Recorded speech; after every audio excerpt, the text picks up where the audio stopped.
Broadcasting from the business capital of the world, this is the Podcast Business News Network. And welcome back, everybody. We're going to talk with somebody who has so much insight and has done so much in her life, and she hasn't stopped. She's barreling on through there, enjoyed a rewarding career as an occupational therapist. This is going back into the mid-'60s. And that was in England. She came to the States and continued that career and did so much more past that, being connected to county health departments and being on staff as an occupational therapist at the University of Texas Medical Branch, and so much more. And that led her to travel, which is a passion of hers, as is also writing, specifically poems. So let's bring her in here and talk with this wonderful woman. Lynette Walsh joins us here on the program today. How are you doing? Well, I'm in the middle of a construction site, so I hope you can hear me all right, because I'm out on my patio, which is as far as I can get away from all the banging and crashing. The guys were supposed to have their lunch break at 12:30, but if you can hear me all right, I think we'll be okay. Hear you loud and clear. Don't hear this construction, so not a worry on this end. Hope everything's going well on your end. And I want to talk about what it was like as an occupational therapist day to day. Like, what are some of the things that you encountered? What was it like, life in the day of an occupational therapist? Well, I can tell you for sure that no 2 days were alike. Sure. And it depended what level you were working at, because there are two main levels for occupational therapy. The occupational therapy registered, which is a BS degree, and then there's also an assistant level, and sometimes those programs are in community colleges. And I think if somebody's not sure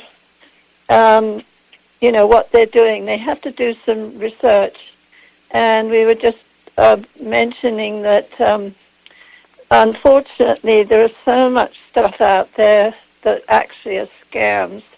But we have a very good American Occupational Therapy Association, AOTA, and I would suggest that if you're not sure, you should contact them and have them tell you whether a program is legitimate or not, because it's a fascinating profession and it's so well worth getting into. But if you make the mistake of getting into something that's not really on the up and up, then you're wasting time and money. So do your research. I don't think they're requiring a master's degree, but, oh gosh. Well, you know what? It's way louder on your side. So if it's not bothering you, we're good here. I've got the off button on my keychain around my neck, so I just have to press the button. Okay. But anyway, if you, they don't require a master's as far as I know, but I happened to get into a Masters of Education program after I had become a therapist, and I found that very useful because so much of OT is teaching people things that they didn't know they needed to know, and also kind of getting them to think outside the box. So, and in your therapy training, you'll do a lot of academic stuff like anatomy, physiology, psychology, learning about working with people with physical disabilities, and also learning to work with people who have psychiatric problems. And it's so the academic side is it's quite in depth.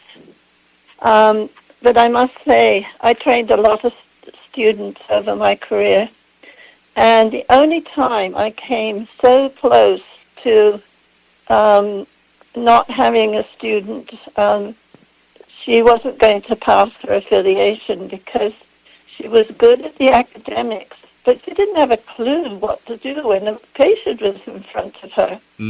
So the practical training and going on affiliation at different kinds of occupational therapy situations, whether it's working in an outpatient clinic, or you're working in a nursing home, or a general hospital, or a specific rehab place. There are so many places that there are jobs for occupational therapists.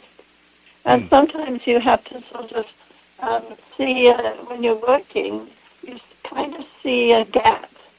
And then maybe you write up a proposal for filling that gap with an OT program. Sometimes you're working with individuals, other times you're working with a group of people. So the hands-on skills are very, very important. You have to be a sponge, absorb all the information you could possibly think about, and be curious. I think one of the things that worries me about the younger generation now, they're so glued to their social media and their phones or whatever, that they're not looking around them. They're not seeing people.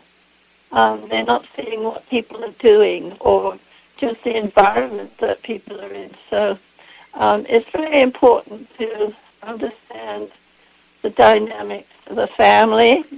The family may mean somebody in an emergency carted off to a hospital, and they're in emergency mode. And you have to gently ease them into everyday mode. And what are your goals? And ask the patient, what do you want to be able to do? And give them some ideas. And in a clinic, you probably be working with other therapists, and brainstorming is very important, especially with somebody who's got a lot of disabilities, like a spinal injury or a stroke patient, and teaming up with physical therapists, speech therapists, and sort of making a program where you're all kind of working to the same goal with the patient. And I know one incident when I worked on a pulmonary rehab program for 13 years, and we had outpatients, and there was this man, and he was he'd got a new car, and he was complaining because he couldn't breathe. He could only drive for about 20 minutes, and then he got so short of breath. So I asked him, I said, come with me, take me to your car and let me have a look and see what's going on. So we did that. It turned out he had never learned how to turn on the air system. So the windows were closed. There was no air circulation in the car. So I showed him how that worked. And a big grin came over his face. He thought, oh, that's so simple. But, sometimes things like that happen, which are kind of fun. Wow. Well, it's funny. You don't know until you know. And he probably had no idea that he could get comfort by just flipping a switch. Right, right.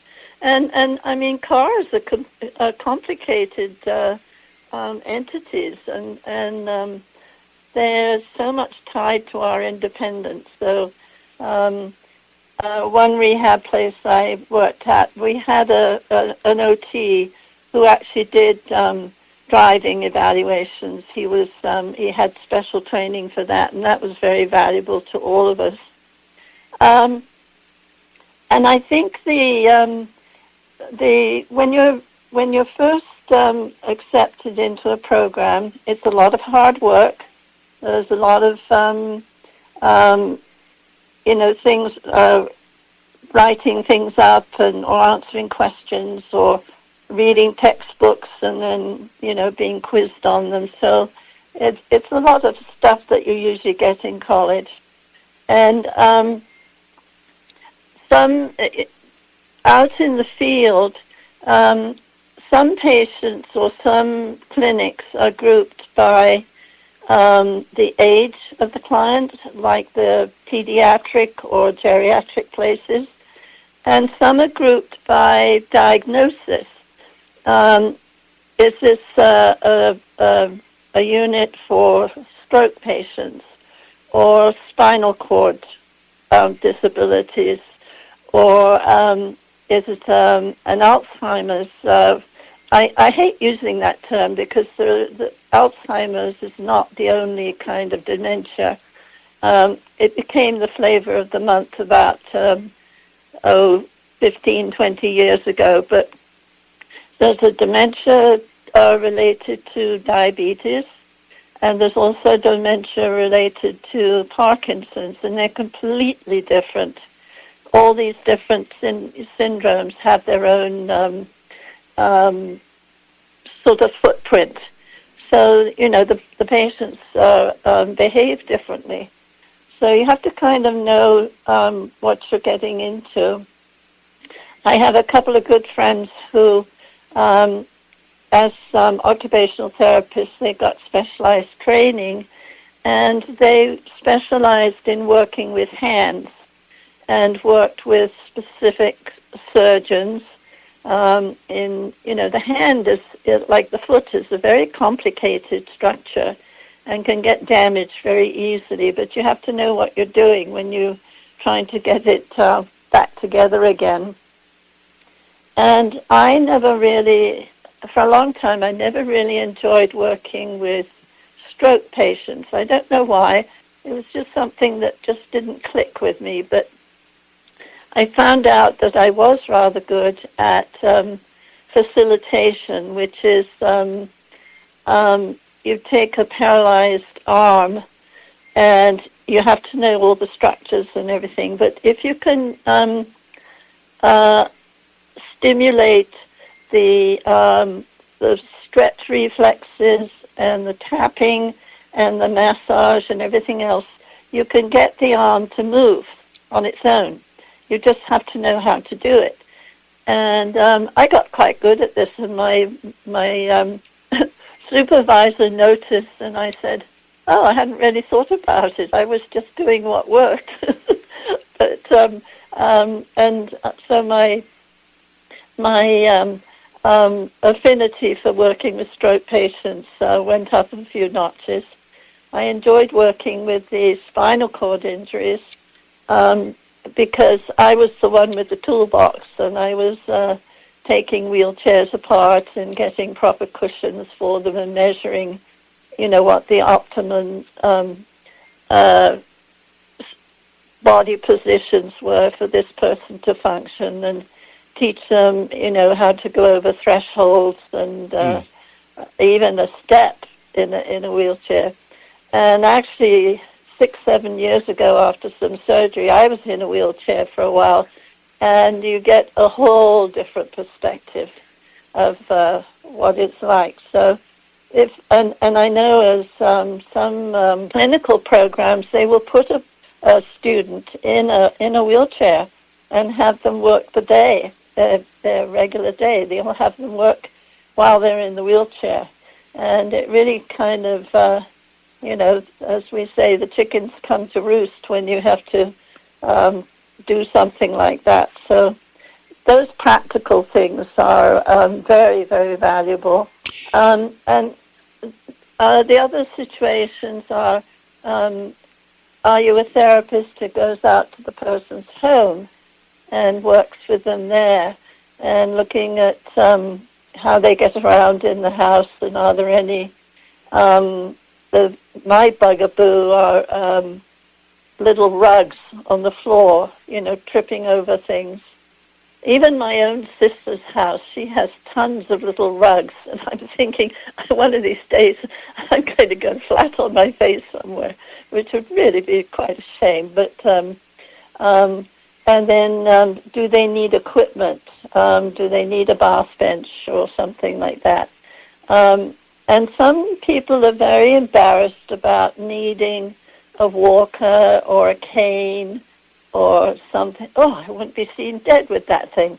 But then you have to sort of gently say, well, have you thought about it this way? And you have to learn how to do assertion techniques. Now, when you're assertive, it's an I message. I really think, or I would prefer to do it this way, or a question. Have you thought about doing this, that, or the other? Because I think you're probably ready to go for it. Or whereas the opposite is a you message. You really need to do so-and-so. You should do so-and-so. And it's a bit more aggressive and argumentative. So if you can keep the emotion down and use an I message and establish a better rapport with your patient, then you're going to get a lot more results than you would if you're too aggressive with them. And with the family, often, as I said, they're often in emergency mode, and you have to work with them too, and in a way, teach them to sit on their hands. And as the loved one progresses in the therapy, show them how they could do things. And maybe they have to do something sitting down, whereas they'd always done it standing up before. I know this is a public forum, but a classic example of that is a guy who's very used to going to the bathroom standing up, but he's not safe. He's going to fall over, and trying to get him to turn around and sit down and you have to sort of explain, look, I'm not changing anything. I'm just keeping you safe. I don't want you to fall on the floor. And that was a revelation to me, because it didn't even occur to me that I was asking him to do something unfamiliar. So well, aren't we creatures of habit, Lynette? That you just do things the same way all the time, and then you have to break that habit sometimes for yes, whatever reason. Absolutely. And I can remember quite a few times when something new was coming up, and I was really, I would say I was a bit scared, because, you're always scared of failure, but failure is where you learn, and you ask questions, and you sort of go for, well, I don't know that, but I want to know more, rather than saying, oh, I don't think I could do that. That sounds terrible. So it's step-by-step learning. So the students are learning as they go along with their patients. And it can be like a recipe. If you think, if you've ever done any baking, if you don't measure things right, then things could go horribly wrong. But you pack up your stuff and you try again. And if you are able to do something unusual as a therapist that you haven't done before, then it's not so scary the next time. Oh yeah, I've done that, but I wasn't very good at it. But I'll practice. And in a lot of clinics and hospitals and stuff, they have continuing education programs, and some of those are very interesting, learning new techniques and how to transfer patients and how to get them to do specific things. And the other thing is that a disability can be hidden. A good example of that is that I've had a few orthopedic adventures, so I have I can park in handicap parking with my car. But to see me walking around, you'd think, why is she disabled? Yeah, but if you try and see me go up 12 steps or 2 flights of steps, you'd think, oh, okay, she has to stop and or do it very slowly. So, and I had a friend who had heart problems, and he had handicap parking, and somebody fussed with him in a parking lot and said, how come you can park there? And so he turned around very quietly and said, actually, it's none of your business, but I have heart problems. So yes, my doctor has requested that I park close to places so that I can do my daily business. And then he walked off. But, I mean, that's nosy and it's rude. But I had a funny experience. I was parked in the handicap spot. I think it was outside a Walmart or something. Actually, people there who... I'm losing you. There you are. You're back. Oh, and they were from the police department, and they were checking on all these people who had handicap cards.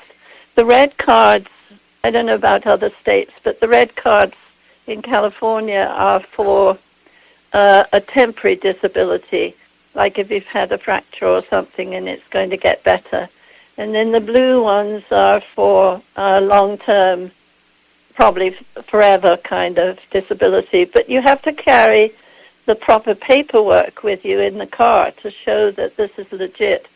And so the guy came to me and I showed him my paperwork and he said, okay, fine. I said, how's it going today? He said, oh, I found one red card that they'd been using for 11 years. Wow. So, and that's not fair because they're, depriving somebody who really needs it. It's like taking their wheelchair away from them or something like. Sure. We're just about out of time. Delightful talking with you. No, that's all good. Next time, I would love to circle back on your travels. We talked about your occupation for many years and lots connected to that. Can we talk about your travels? I'm fascinated by the number. Is it 120? What's the number? 122 countries. Unbelievable. All 7 continents and the Arctic, and all 50 states in the U.S. Wow. Just remarkable. That alone would be a life to live. And then on top of that, everything you've done to help people as an occupational therapist. Lynette, always great having you on here. And you're like a breath of fresh air, a breath of sunshine. You really are. Well, thank you. I got lovely sunshine here in California. I don't know what your weather's like. Well, we got... It's probably smoky. Yeah, partly sunny, 57 here, but it feels a lot warmer with you on our show here. So I appreciate that. We'll get together next time, okay? All right. Thank you. We'll be right back.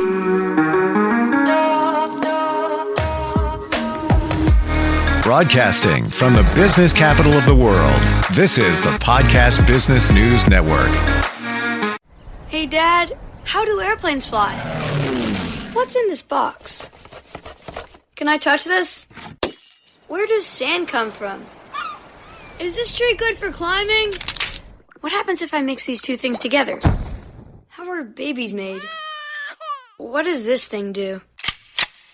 Kids are curious about everything, including guns. Talking to them about gun safety in your home is a good first step, but you can do more. Always keep your guns locked, unloaded, and stored separately from ammunition. Storing your guns securely is the best way to prevent family fire, including unintentional shootings. For more information on safe gun storage and ways to keep your family safe, visit endfamilyfire.org. That's endfamilyfire.org. What do we keep in the attic? What's this thing called? Can I ride my bike backwards? Like I said, kids are curious. It's up to us to keep them safe. Brought to you by End Family Fire, Brady, and the Ad Council.